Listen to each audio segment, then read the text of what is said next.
বিসমিল্লাহির রহমানির রহিম। আসসালামু আলাইকুম ওয়া রাহমাতুল্লাহি ওয়া বারাকাতুহু।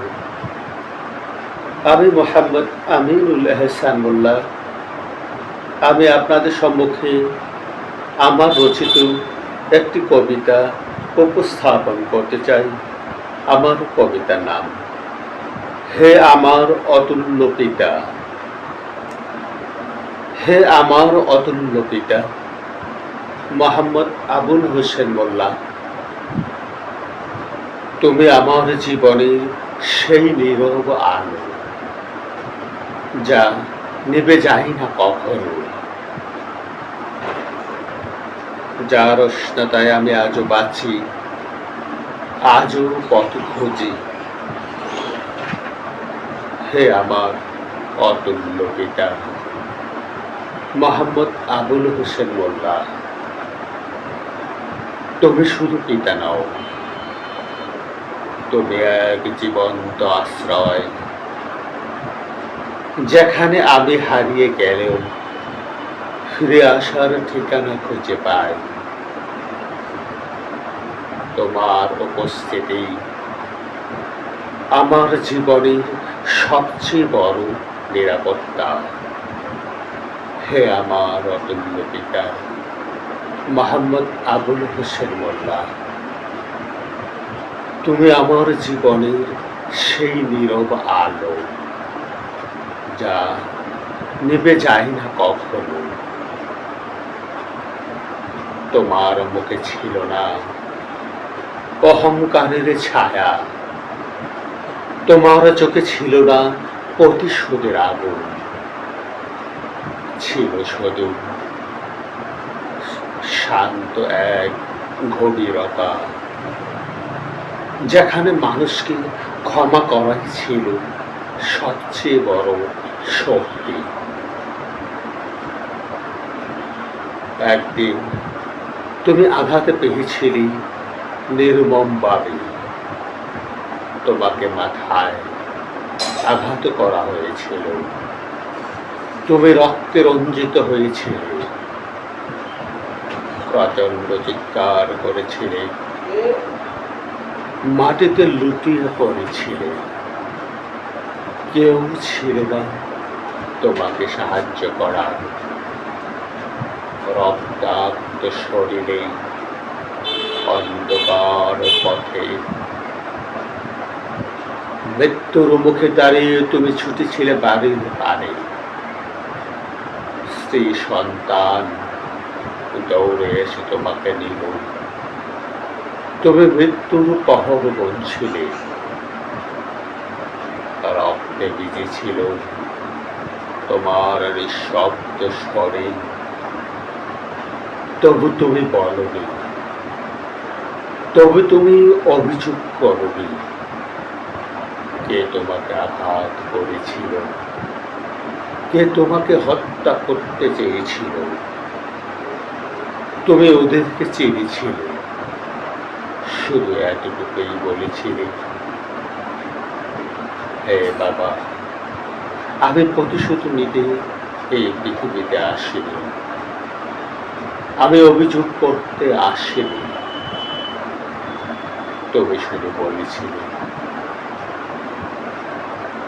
আমি তাদের ক্ষমা করে দিয়েছি, তোরাও আমার সন্তান হিসাবে ক্ষমা করে দে। আমি ওদেরকে প্রভুর হাতে তুলে দিয়েছি, ন্যায় বিচারক, আমার সৃষ্টিকর্তাই ন্যায় বিচারক। এই ক্ষমার ভিতরেই তুমি হয়ে গেছো বাবা এক অমর মানুষ। ক্ষমাই ছিল তোমার মহত্বের উঠতেই, তুমি ছিলে আমার মহৎ গুণের অধিকারী। তুমি ছিলে শ্রেষ্ঠ শিক্ষক, শুধু পাঠ্য বই নয়, মানবিক জীবন মূল্যবোধের এক অধিকারী। জীবনের কঠিন অধ্যায় শিক্ষক ছিলে তুমি, যেখানে তুমি শেখাতে সততা মানে আপোষ নয়, মানুষ হওয়া মানে লোককে জয় করা, লোককে জয় করা। রাষ্ট্রীয় দপ্তরে চাকরি করেও, দায়িত্ব থেকেও তুমি কখনো নত হওনি অন্যায়ের শান্তি। ঘুষ নামক অন্ধকার তোমাকে স্পর্শ করতে পারেনি, কারণ তোমার ভিতরে ছিল আল্লাহ ভীতি আর ধীর বিবেক। ব্যাংকের কর্মজীবনেও তুমি ছিলে এক নিঃস্বার্থ ঝড়, এক নিঃস্বার্থ পাহাড়, যেখানে প্রলোভনের ঢেউ এসে ফিরে যেত কেন্দ্রে তুমি দাঁড়িয়েছিলে নীতির অটল স্তম্ভ হয়ে। তোমার জীবন ছিল খুব সাধারণ, অতি সাধারণ, কিন্তু তোমার চরিত্র ছিল অসাধারণের চেয়ে ঊর্ধ্বে। নয়, তুমি রেখে গেছো সততার উত্তরাধিকার। বিলাসিতা নয়, তুমি রেখে গেছো আদর্শের আলো। তবে আমাদের শুধুই সন্তান বানাওনি, তুমি বানিয়েছো বিবেকবান মানুষ হওয়ার শিক্ষা, যা আজও আমার হৃদয়ে নিঃশব্দে কথা বলে। হে আমার পিতা, হে আমার অতুল্য পিতা,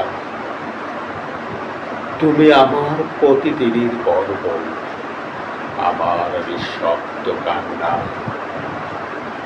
তোমার নাম উচ্চারণে আমি শক্তি খুঁজে পাই, আমি মনোবল খুঁজে পাই, আমি হই দৃঢ় ইস্পাত পথে, মানবিক মানবতার পথে।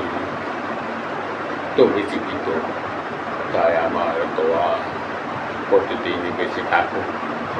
দুহাত তুলে আল্লাহর পানে দোয়া করি, রাত্রির আবহাওয়া কামা রব্বায়ানি সগীরা।